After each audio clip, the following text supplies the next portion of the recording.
ضبط گریا ماتم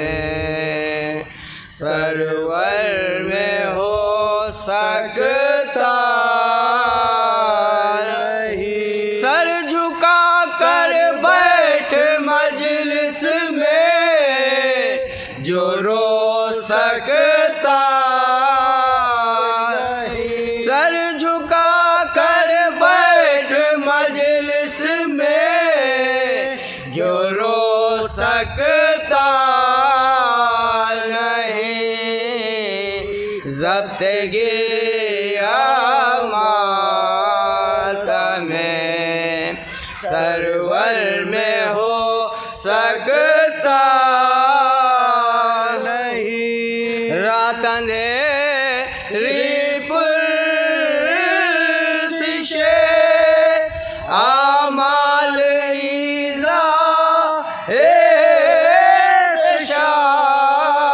رات اندھیری پرسش اعمال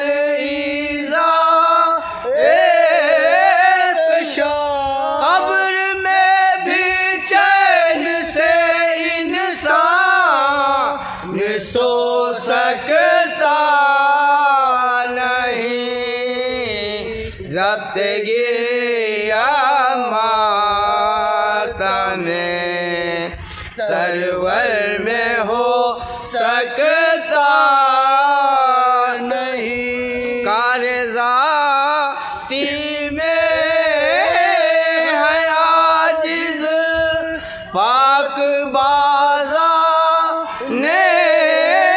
جہاں، کارذاتی میں ہے عاجز پاک بازان جہاں، گرد اپنے منہ کے پانی آب دھو سکتا نہیں، ضبطگی ماتم سرور میں ہو سکتا نہیں۔ کہتے تھے حضرات وہ مشرق میں کہ مغرب میں مرے، کہتے تھے حضرات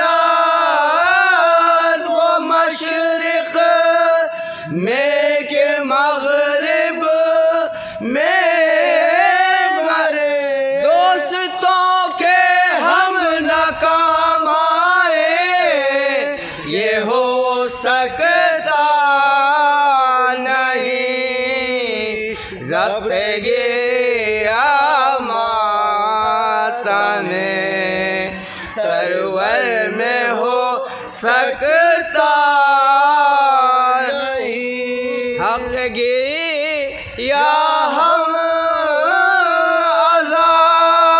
عزاداروں سے کیا ہوگا بھلا، حق گیری یا ہم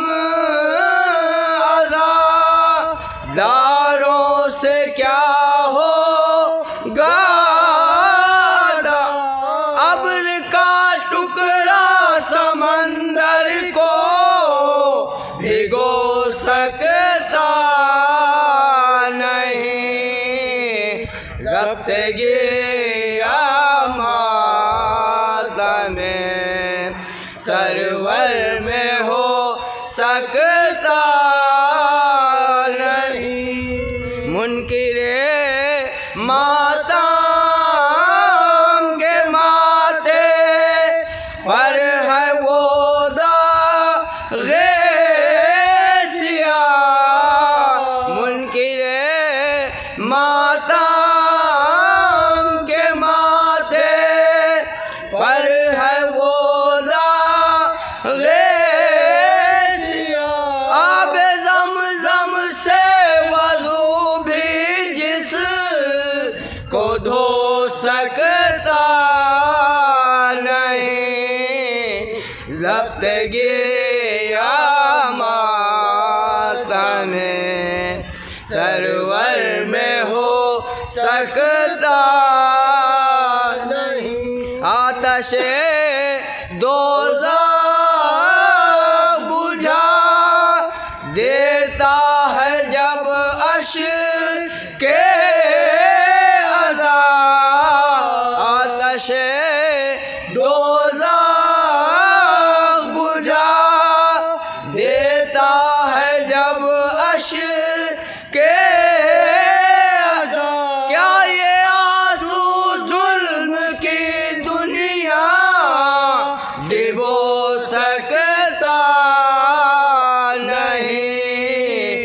ضبطگی ماتم سرور میں ہو سکتا نہیں. شاہ کہتے تھے یہ دنیا بھی ہے عبرت کی جگہ.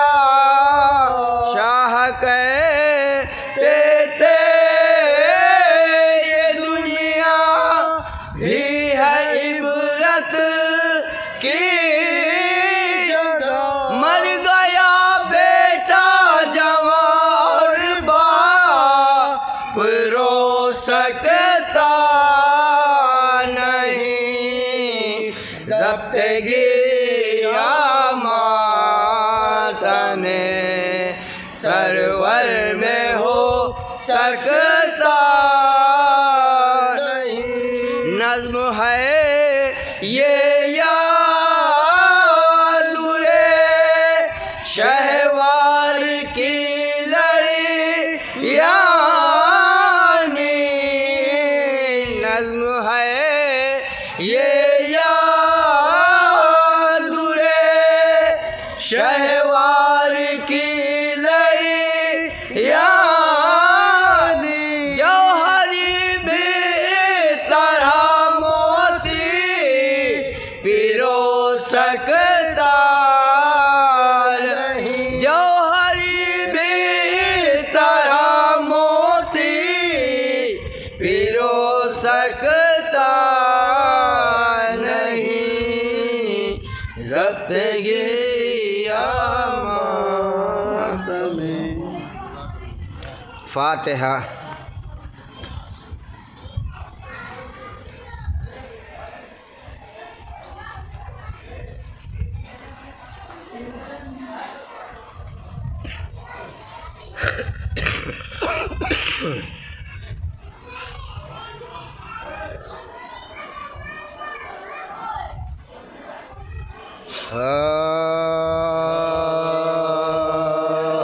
اہل عزا میں گیو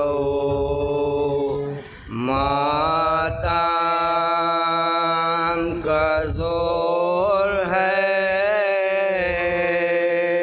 اہل عزا میں گیو ماتم کا زور ہے. رخصت نبی کے پیارے کی ہے غم کا زور ہے. گھر گھر وداع شاہ دو عالم کا زور ہے. سب رو رہے ہیں نوحہ و ماتم کا زور ہے. سب رو رہے ہیں نوحہ و ماتم کا زور ہے. آرام جس سے دل کو تھا وہ غم تمام. مہمانی امام دو عالم تمام. فرش غم عذاب یہاں روتے تھے رسول. آتی تھی روز روز عزا خانوں میں بھرتے تھے آہ سرد. علی ہو کے دل ملو. ہر سمت روشنی تھی سجے تھے چمن کے پھول. ہر سمت روشنی تھی سجے تھے چمن کے پھول. آواز مجلسوں کی برابر جو آتی. صبت رسول پاک کی یادیں رلاتے تھے. 10 روز تک رہا ہمیں کچھ بھی نہ اپنا. دل کو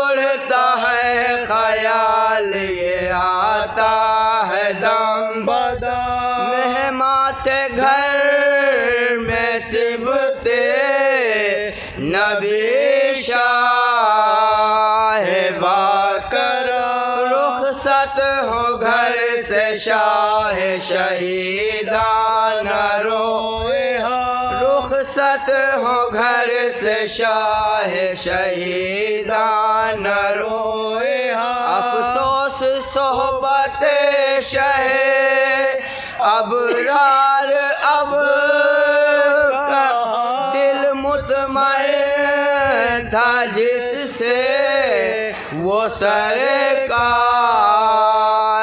اب کہاں اہل عزا یہ کہتے ہیں اور کرتے ہیں فغان، رخصت ہے ان کی جن سے یہ پر نور تھا مکان، منہ ڈھانپتی تھی فرش پا زہرا کی بیٹیاں، گھر تو وہی رہیں گے مگر رونقیں کہاں، گھر تو وہی رہیں گے مگر رونقیں کہاں، ویرانی کیسی ہے درو دیوار روتے ہیں، وہ غم ہے جیسے سارے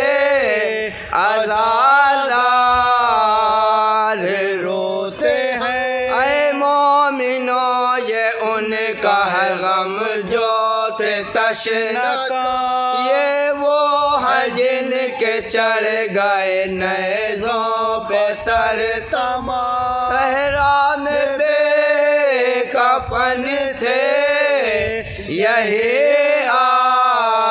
آسمان مقام، جن کا کیا یزید ستم گر نے قتل جن کا کیا یزید ستم گر نے قتل محتاج قبر دشت میں یہ صف شکر رہے، اہل حرام اسیر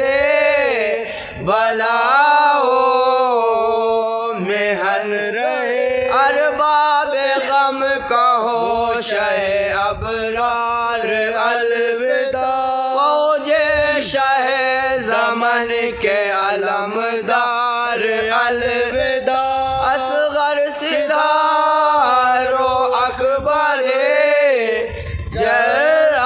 جرار الوداع، کنبے کے ساتھ عابد بیمار الوداع، کنبے کے ساتھ عابد بیمار الوداع، زندہ ہے گر تو اگلے برس خاک اڑائیں گے، گر مر گئے تو زیرے زمین غم منائیں گے، اے بے دیار و بے سر و سامان الوداع، اے شیعان ہند کے مہمان الوداع، حیدر کی روح فاطمہ کی جان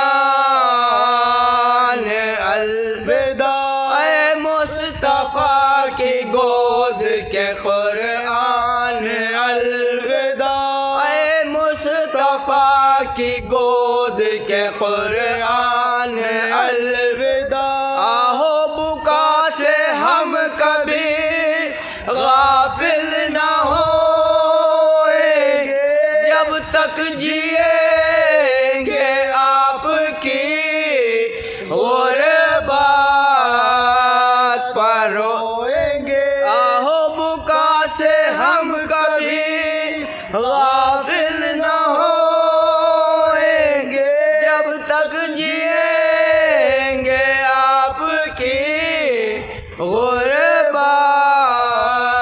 پر روئیں گے، اہل عذاب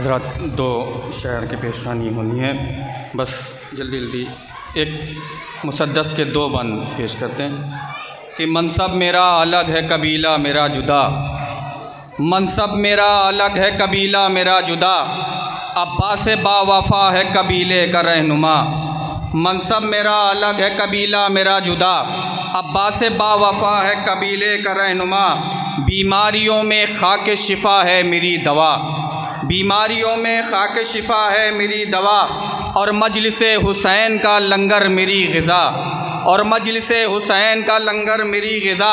ارے احسان مجھ پہ یہ بھی ہے رب جلیل کا، تشنا لبی میں پیتا ہوں پانی سبیل کا، احسان مجھ پہ یہ بھی ہے رب جلیل کا، تشنا لبی میں پیتا ہوں پانی سبیل کا، میں بنت مصطفیٰ کی دعا ماتمی ہوں میں، ہے خاص مجھ پہ رب کی عطا ماتمی ہوں میں، ہے خاک میری خاک شفا ماتمی ہوں میں، کرب و بلا ہے کعبہ میرا ماتمی ہوں میں، عشق حسین ہی سے سجایا گیا مجھے، ماتم کے واسطے ہی بنایا گیا مجھے، عشق حسین ہی سے سجایا گیا مجھے، ماتم کے واسطے ہی بنایا گیا مجھے۔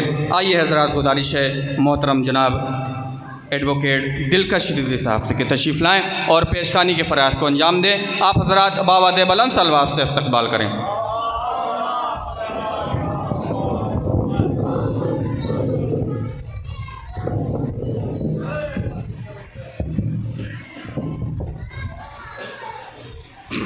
نعرہ صلوات۔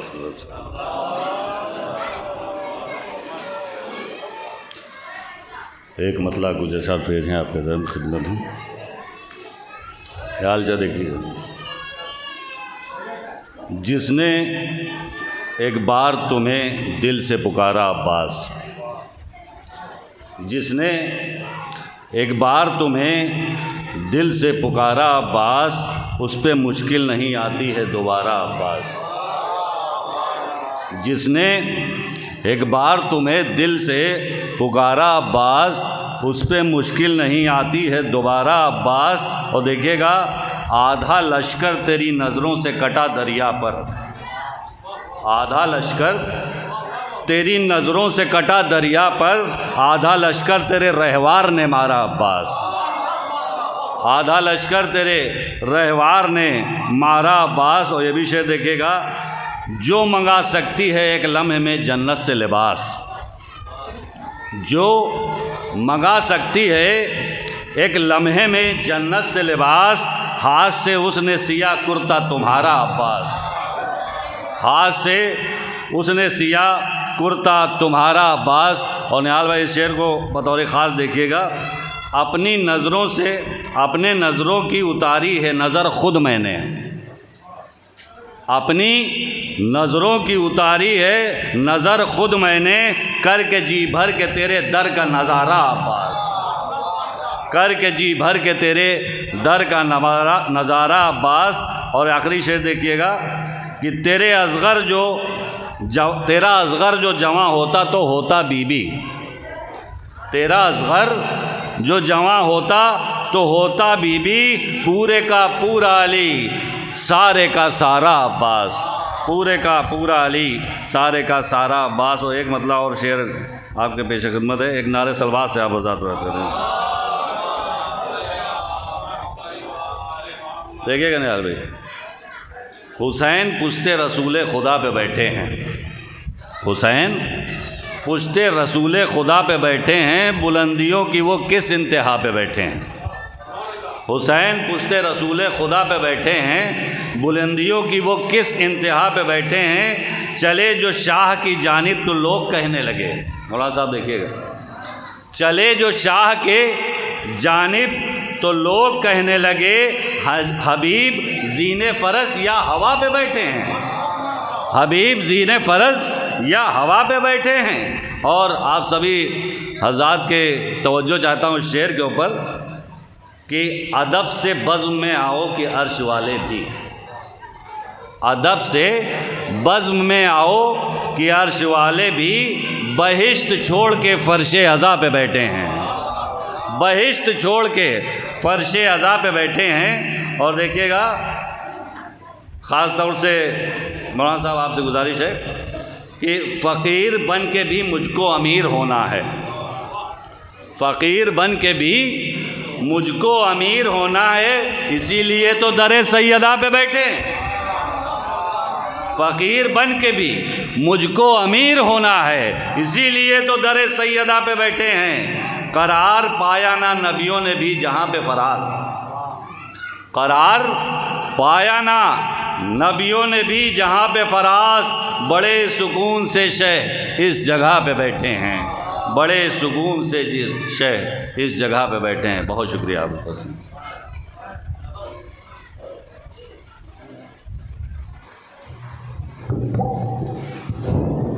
آئیے حضرات، گزارش ہے محترم جناب نہال رضوی صاحب سے کہ تشریف لائیں، سابق منسٹر اتر پردیش پیش خوانی کے فراز کا انجام دینے کے تشریف لا رہے ہیں۔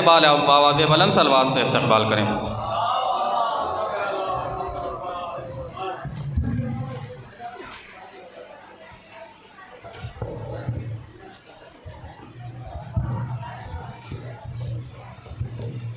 پہلے ایک دعائیہ قطع، اس کے بعد کچھ شعر منقبت کے۔ دعائیہ قطع اس طرح سے ہے کہ علی ظہیر کے کنبے نے ایسا کام کیا، علی ظہیر کے کنبے نے ایسا کام کیا کہ جس کا اجر یقیناً خدا سے پائیں گے، کہ جس کا اجر یقیناً خدا سے پائیں گے۔ امام باڑے کی تعمیر نو کو کر کے نہال، انعام اس کا شہ کربلا سے پائیں گے، انعام اس کا شہ کربلا سے پائیں گے۔ اب کچھ شعر دیکھ لیجئے، منقبت کے ہیں۔ کربلا کیا ہے سلام میں دیکھیے کہ سر اپنا راہ حق میں کٹانا ہے کربلا، سر اپنا راہ حق میں کٹانا ہے کربلا، اور تا حشر انقلاب زمانہ ہے کربلا، تا حشر انقلاب زمانہ ہے کربلا، اور ظلمت کی آندھیوں کو مٹانا ہے کربلا، اور خون سے چراغ حق کو جلانا ہے کربلا، ظلمت کی آندھیوں کو مٹانا ہے کربلا، خون سے چراغ حق کو جلانا ہے کربلا، اور مظلومیت پہ اشک بہانا ہے کربلا، مظلومیت پہ اشک بہانا ہے کربلا، اور ظلم و ستم سے آنکھ ملانا ہے کربلا، ظلم و ستم سے آنکھ ملانا ہے کربلا۔ شعر دیکھیے کہ باطل کو مسکرا کے ہرانا ہے کربلا، باطل کو مسکرا کے ہرانا ہے کربلا، اور جور و جفا کی کو تو دھول چٹانا ہے کربلا، جور و جفا کو دھول چٹانا ہے کربلا۔ اور شعر دیکھیے کہ عباس کی وفا کا ترانہ ہے کربلا، عباس کی وفا کا ترانہ ہے کربلا، اور جوہر وفا کے رن میں دکھانا ہے کربلا، جوہر وفا کے رن میں دکھانا ہے کربلا۔ شعر دیکھیے کہ اسلام جس کے سائے میں زندہ ہے آج بھی، اسلام جس کے سائے میں زندہ ہے آج بھی، وہ پرچم حسین اٹھانا ہے کربلا، وہ پرچم حسین اٹھانا ہے کربلا۔ اور دیکھیے کہ مولا علی کی بیٹی نے دربار شام میں، مولا علی کی بیٹی نے دربار شام میں چولہے یزیدیت کی ہلانا ہے کربلا، مولا علی کی بیٹی کا دربار شام میں چولہے یزیدیت کی ہلانا ہے کربلا۔ اور شعر دیکھیے جن راستوں کا آخری جنت مقام ہے، جن راستوں کا آخری جنت مقام ہے، ان راستوں کی صرف روانہ ہے کربلا، ان راستوں کی صرف روانہ ہے کربلا۔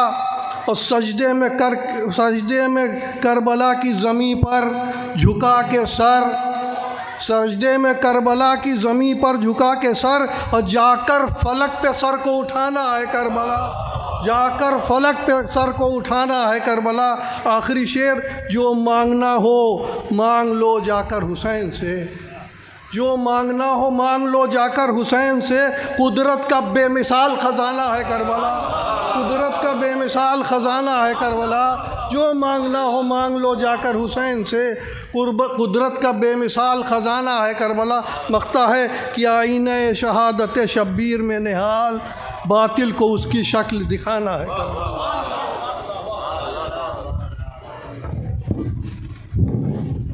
آئیے حضرات، بڑے ادب و احترام سے گزارش ہے خطیب اہل بیت علی جناب مولانا محمد رضا رضوی صاحب زید پوری سے کہ ممبر پر تشریف لائیں اور مجلس کو خطاب فرمائیں۔ آپ حضرات بآواز بلند صلوات سے استقبال کریں۔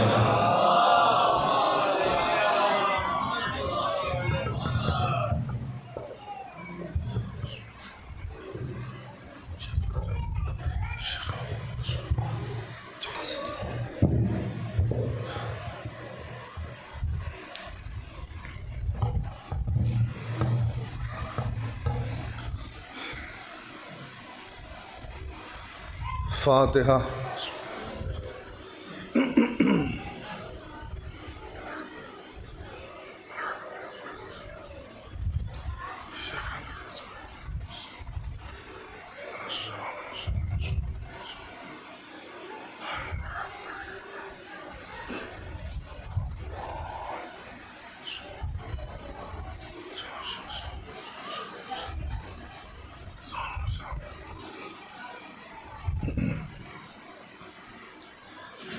لا حول ولا قوة إلا بالله العلي العظيم۔ أعوذ بالله من الشيطان اللعين الرجيم۔ بسم الله الرحمن الرحيم۔ الحمد لله رب العالمين بارئ الخلائق أجمعين، والصلاة والسلام على سيد الأولين والآخرين، خير المبشرين والمنذرين، الملقب بطه وياسين، سيدنا ونبينا وحبيب قلوبنا مولانا أبي القاسم محمد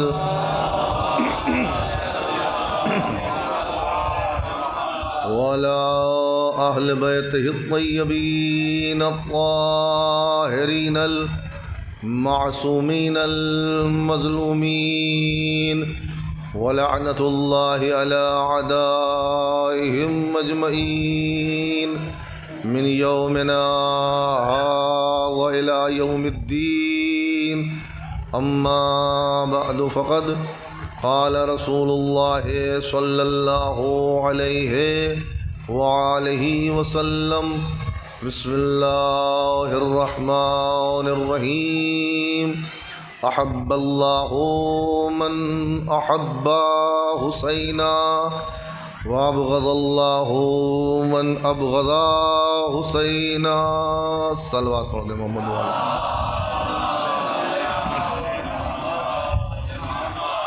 بزرگان ملت، برادران عزیز،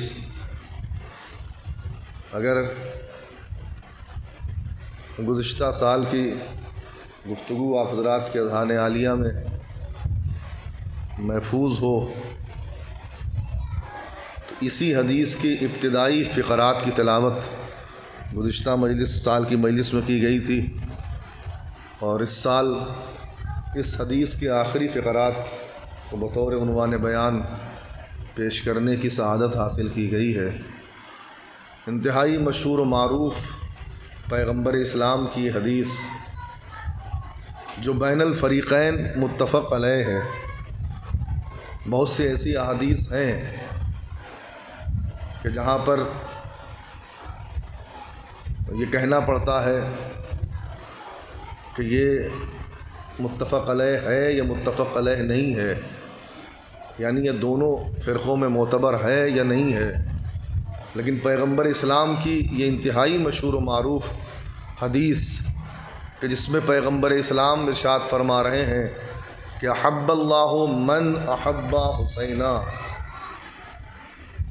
جو بھی امام حسین علیہ السلام سے محبت کرے گا اس سے اللہ بھی محبت کرے گا۔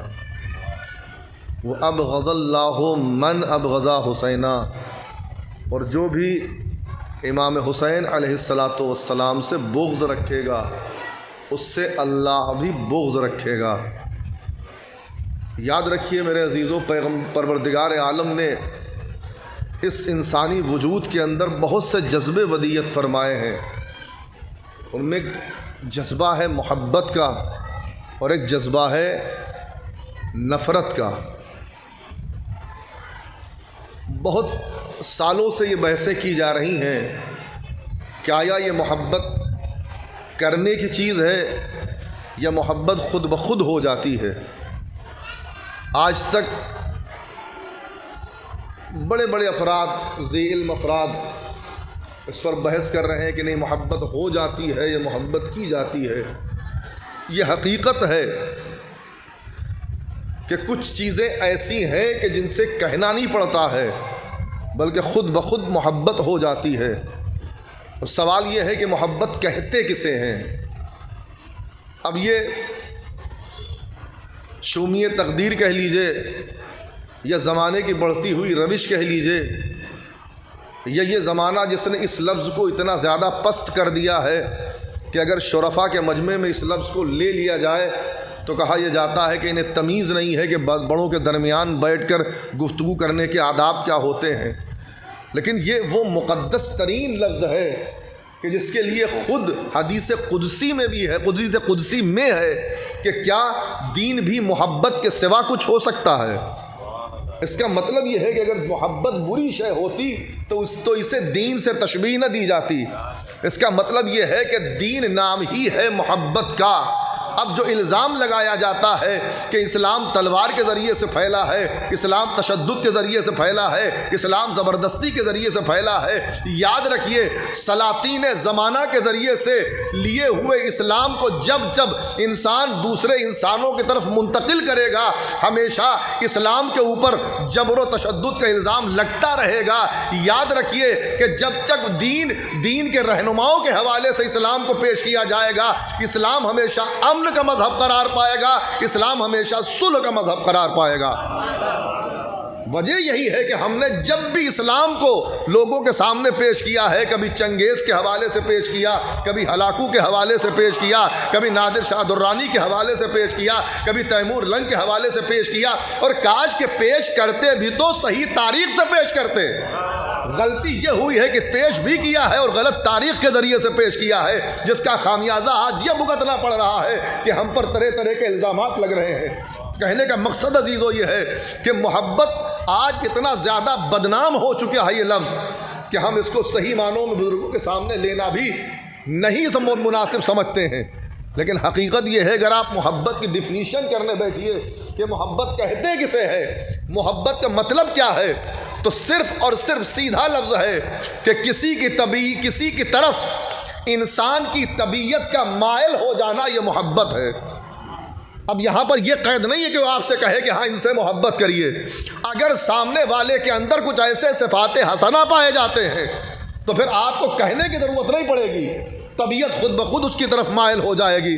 مثال کے طور پر اگر یہاں پر گلاب کا کوئی خوبصورت سا پیڑ لگا ہو اور اس میں کوئی خوبصورت سا پھول کھلا ہو تو پھر کوئی آپ سے کہنے نہیں آئے گا کہ اس گلاب سے جناب محبت فرمائیے۔ اس کی خوبصورتی اور اس کی اٹھتی ہوئی خوشبو خود کہہ دے گی کہ یہ اس لائق ہے کہ اس سے محبت کی جائے۔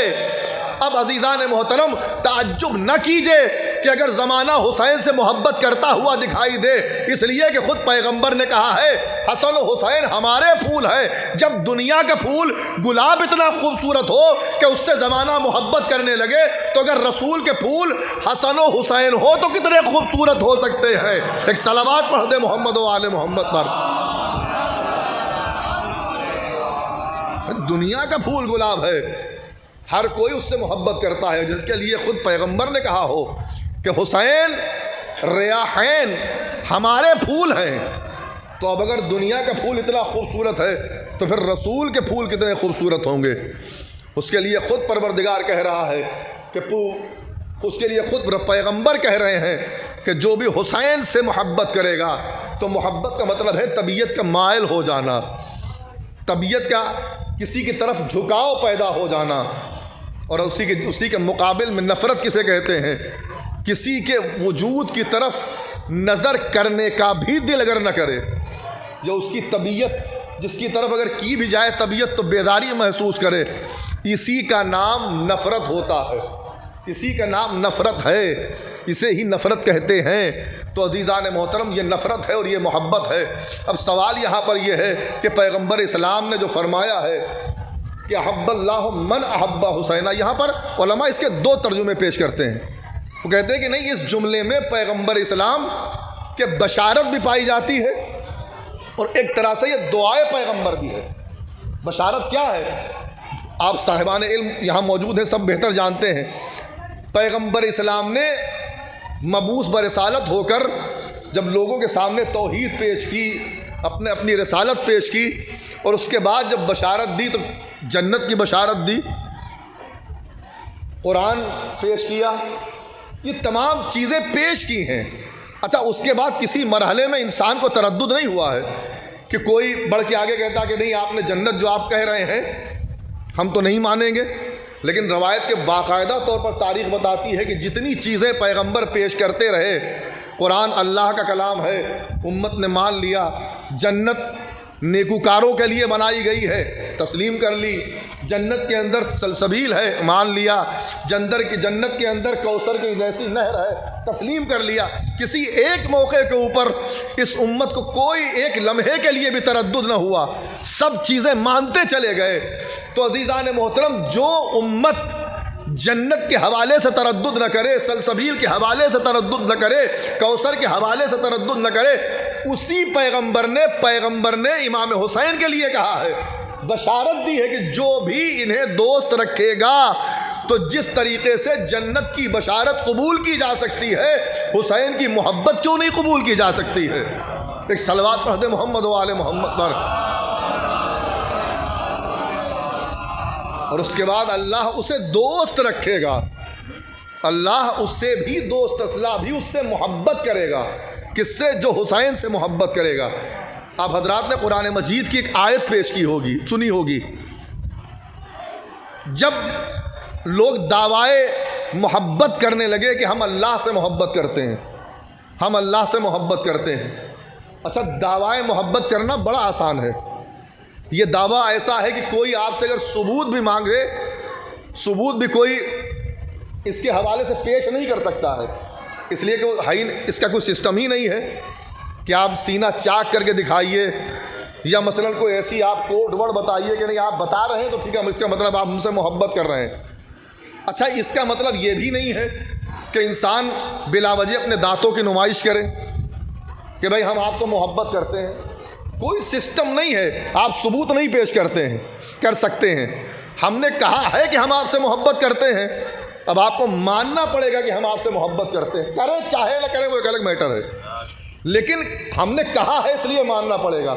اچھا، یہ سسٹم ہمارے اور آپ کے ذریعے سے تو چل جائے گا، چونکہ نہ ہمیں علم غیب ہے نہ آپ کو علم غیب ہے، نہ ہم کسی کے چھپے ہوئے دل کا راز جانتے ہیں، نہ کوئی ہمارے چھپے ہوئے دل کا راز جانتا ہے، لیکن وہ قادر مطلق، وہ خالق کل، وہ خالق فطرت جس نے انسانوں کو خلق کیا ہے، جس نے فطرت انسانی کو خلق کیا ہے، اس سے اگر کوئی آ کے یہ کہے کہ ہم آپ سے محبت کرتے ہیں، ہم اللہ سے محبت کرتے ہیں، تو اس کے پاس تو ایک سے بڑھ کر ایک پیمانے ہیں، تو وہاں تو کوئی انسان بچ کے نہیں جا سکتا ہے۔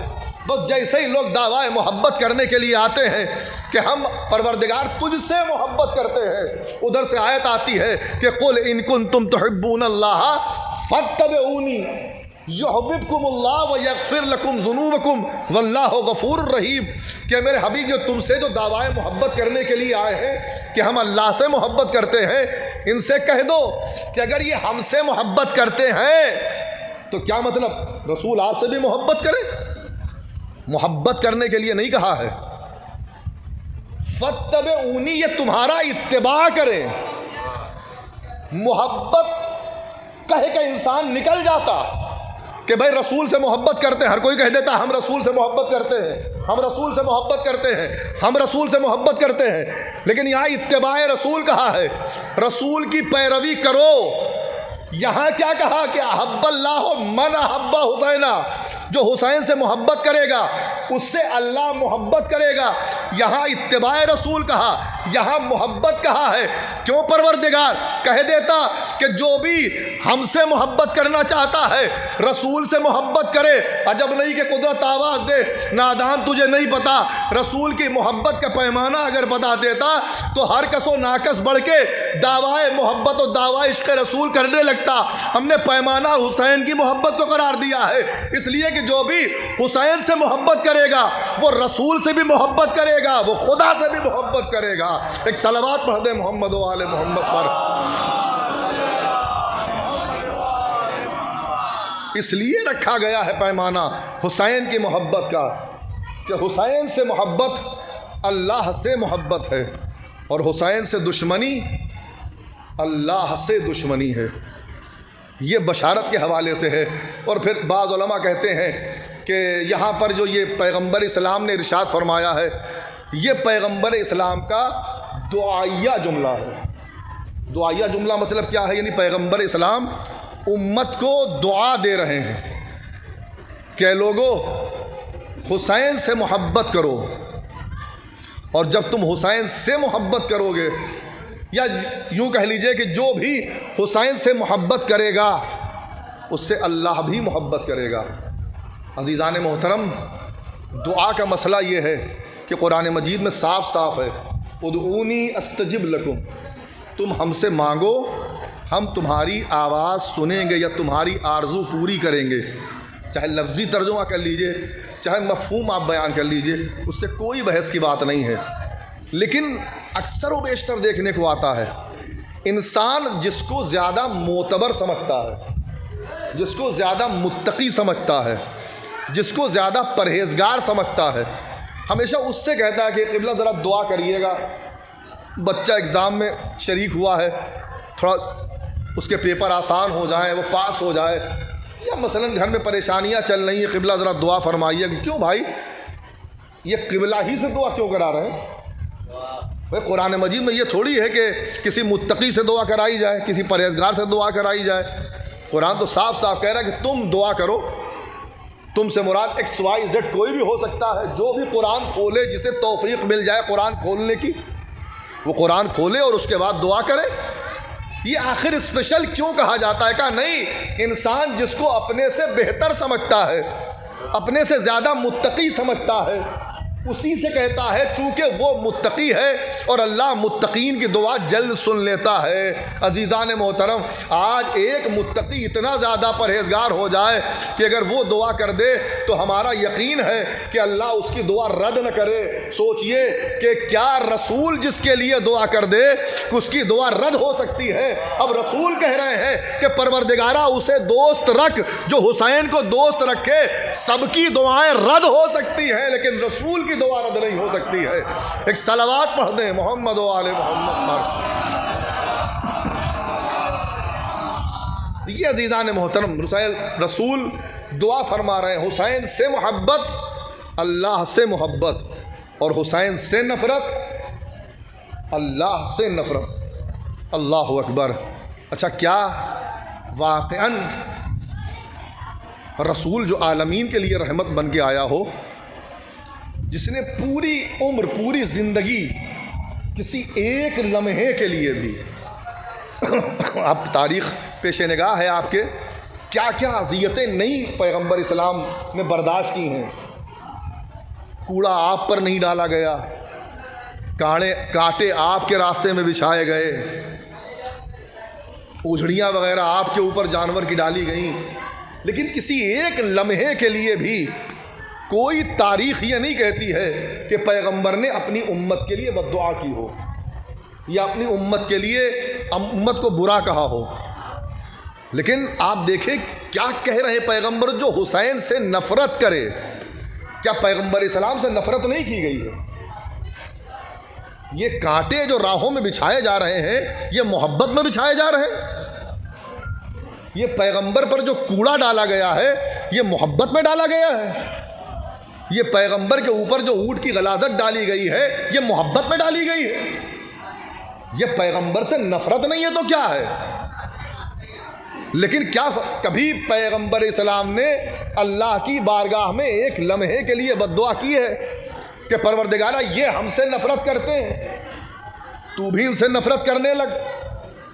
پروردگارہ یہ ہم سے بغض رکھ رہے ہیں، تو بھی ان سے بغض رکھ؟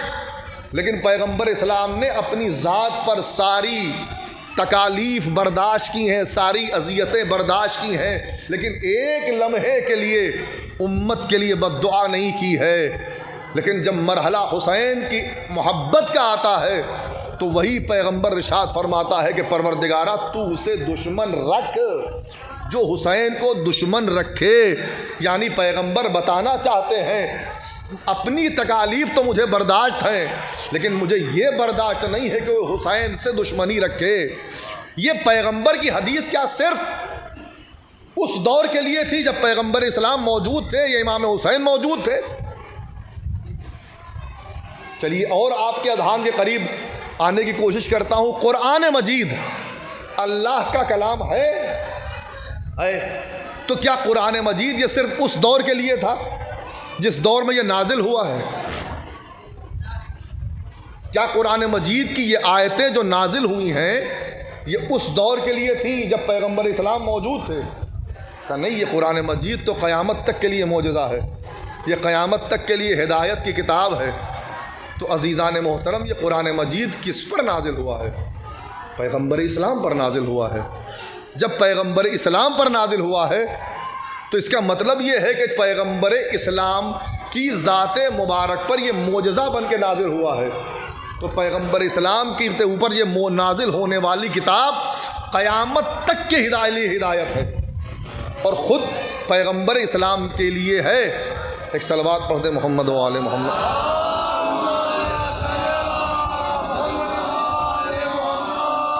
ایک اور صلوات ارشاد فرما دیں۔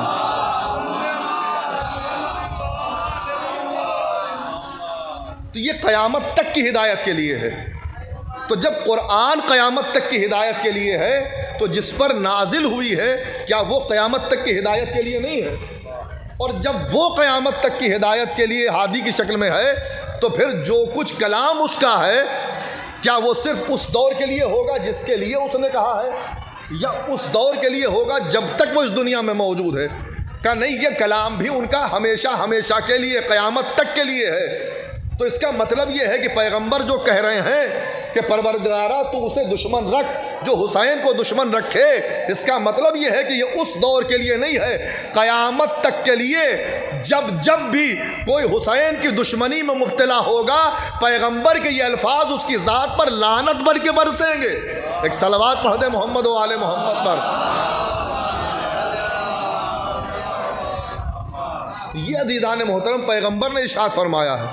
اور جبکہ قرآن مجید میں آپ اگر دیکھیں ایک آیہ کریمہ ہے جس میں پروردگار عالم متحد ہونے کا پیغام دے رہا ہے۔ وَاعْتَصِمُوا بِحَبْلِ اللَّهِ جَمِيعًا وَلَا تَفَرَّقُوا۔ تفرقہ کس بنا پر پیدا ہوتا ہے؟ تفرقہ یعنی پھوٹ، آج کے زمانے میں اگر آسان ترجمہ کیا جائے تو یہ پھوٹ کس بنا پر پیدا ہوتی ہے؟ یہ پھوٹ جب انسان کے نظریات آپس میں نہیں ملتے ہیں، یا کبھی کبھی انسان جب نظریات کی وادی سے نکل کر ذاتیات کی وادی میں قدم رکھتا ہے تو پھر یہی انسانوں کے درمیان تفرقہ ہو جاتا ہے، پھوٹ پڑ جاتی ہے۔ پروردگار عالم اس تفرقہ بازی کو پسند نہیں کرتا ہے، اور یہ تفرقہ نفرت کی بنا پر ہوتا ہے۔ لیکن اس کے باوجود پروردگار کہہ رہا ہے کہ ہماری رسی کو مضبوطی سے پکڑ لو اور آپس میں تفرقہ نہ ڈالو۔ یہ تفرقے کا سبب صرف اور صرف نفرت ہے۔ پروردگار عالم بھی نفرت پسند نہیں کرتا ہے، اور شاید اسی نفرت کے لیے اس نے جو حل بتایا ہے وہ محبت حسین کو بتایا ہے۔ اگر انسان نفرتوں سے بچنا چاہتا ہے تو حسین سے محبت کر لے۔ اور بہت جلدی بس چند منٹ اور بات تمام ہو رہی ہے۔ محبت کی بھی دو قسمیں بتائی گئی ہیں، جو علماء نے قسمیں بتائی ہیں وہ دو بتائی ہیں۔ ایک محبت حقیقی ہے اور ایک محبت مجازی ہے۔ مجازی محبت مثلا ایسی شے سے محبت جو یا تو شے فنا ہو جائے یا محبت کرنے والا فنا ہو جائے. مثلاً کسی پھول سے محبت، کسی تصویر سے محبت، کسی ملک سے محبت، کسی شہر سے محبت، اپنے وطن سے محبت. اب چونکہ یہ ہمیشہ ہمیشہ تو انسان رہے گا نہیں، جب تک وجود باقی ہے انسان وطن سے محبت کرتا رہے گا، لیکن جیسے ہی اس کی آنکھیں بند ہو جائیں گی یہ محبت رخصت ہو جائے گی. لیکن کہا یہ جاتا ہے کہ یہ محبت حقیقی وہ ہے کہ جو انسان کے مرنے کے بعد بھی ختم نہیں ہوتی ہے. اب آپ سمجھے پیغمبر نے کیا فرمایا تھا؟ من ماتا علی حب آل محمد ماتا شہیدا. جو بھی آل محمد کی محبت میں اس دنیا سے چلا جاتا ہے وہ مرتا نہیں ہے بلکہ شہادت پاتا ہے. اور شہادت کے لیے قرآن مجید میں شہیدوں کے لیے قرآن آواز دے رہا ہے عند ربہم یرزقون. اللہ انہیں اپنے پاس سے رزق دیتا ہے. جنہیں رزق ملتا ہے وہ زندہ کہلاتے ہیں، مردہ نہیں کہلاتے ہیں، انہیں زندہ کہا جاتا ہے. تو اسی لیے آج یہ جو ہماری محبتیں ہیں، اور پھر جیسا کہ آپ دیکھ رہے ہیں یہ عزاخانہ جسے تعمیر کیا گیا ہے، یہ کیا ہے؟ یہ محبت نہیں ہے تو کیا ہے؟ یہ حسین سے عشق نہیں ہے تو کیا ہے؟ یہ حسین کی محبت ہے. اکثر و بیشتر لوگ کہا کرتے ہیں یہ مجلسیں کب تک، یہ نوحے کب تک، یہ مجالس عزا کا برپا کرنا کب تک. اور اب تو اتنی کثرت، اکثر کبھی کبھی آس پاس سے آوازیں آنے لگتی ہیں. اب تو کوئی وقت بھی نہیں ہے، صبح مجلس، دوپہر مجلس، شام مجلس، کوئی وقت نہیں ہے. یہ کب تک ہوں گی؟ عزیزان محترم صرف ایک جملہ کہہ کے آگے بڑھ جائیں گے کہ کیا یزیدیت ختم ہو گئی؟ کیا یزیدیت ختم ہو گئی؟ اگر یقین کر لے کہ ہاں یزیدیت ختم ہو گئی تو ٹھیک ہے، لیکن کوئی یقین نہیں کر سکتا ہے. بس یاد رکھیے کہ جب تک یزیدیت کی رمق بھی باقی ہے، یہ مجلس و ماتم، یہ نوحہ، یہ سلام، یہ فرش ازا، یہ کسی چیز کا نام نہیں ہے، یہ حسینی اسلحوں کا نام ہے. جب جب یہ رمق پڑتی رہے گی یہ ہتھیار یزیدیت پر برستے رہیں گے. یہ ہتھیار ہے جو یزیدیت پر برس رہے ہیں، اور اگر ان کی اہمیت نہ ہوتی تو دشمنوں کو ان کا اندازہ نہ ہوتا. عزیزو یہ بڑی آسانی سے ہم تک آ گئی ہیں، اس لیے ہمیں اس کا اندازہ نہیں ہے. کبھی کبھی کہا جاتا ہے کہ جس کے اوپر تماچا پڑتا ہے چوٹ کا احساس اسے ہوتا ہے، تماچا مارنے والے کو احساس نہیں ہوتا ہے. آج ہمارے پاس یہ تمام چیزیں ہیں اس لیے شاید ہمیں اس کا اندازہ نہ ہو، لیکن یہ اصل ہے جن پر برستے ہیں انہیں معلوم ہے ان کی حقیقت کیا ہے. جب ان کے اوپر یہ پڑھتے ہیں تب پتہ چلتا ہے کہ ان کا اثر کیا ہوتا ہے. بس عزیزو چونکہ بہرحال یہ 40 کے ایام ہیں، یہ وہ ایام ہیں کہ امام حسین کا چہلم قریب سے قریب تر ہے. اور اگر آپ حضرات مسلسل بارہا علماء کرام سے سنتے ہوں گے کہ مومن کی 5 نشانیاں بتائی گئی ہیں. امام یوں تو اگر آپ دیکھیں تو امام علی کے حوالے سے بھی مومن کی نشانیاں بتائی گئی ہیں، امام سجاد کے حوالے سے مومن کی نشانیاں ہیں، امام جعفر صادق علیہ السلام کے حوالے سے مومن کی نشانیاں ہیں، سب کی علامات بتائی ہیں. لیکن امام حسن عسکری علیہ السلام کے حوالے سے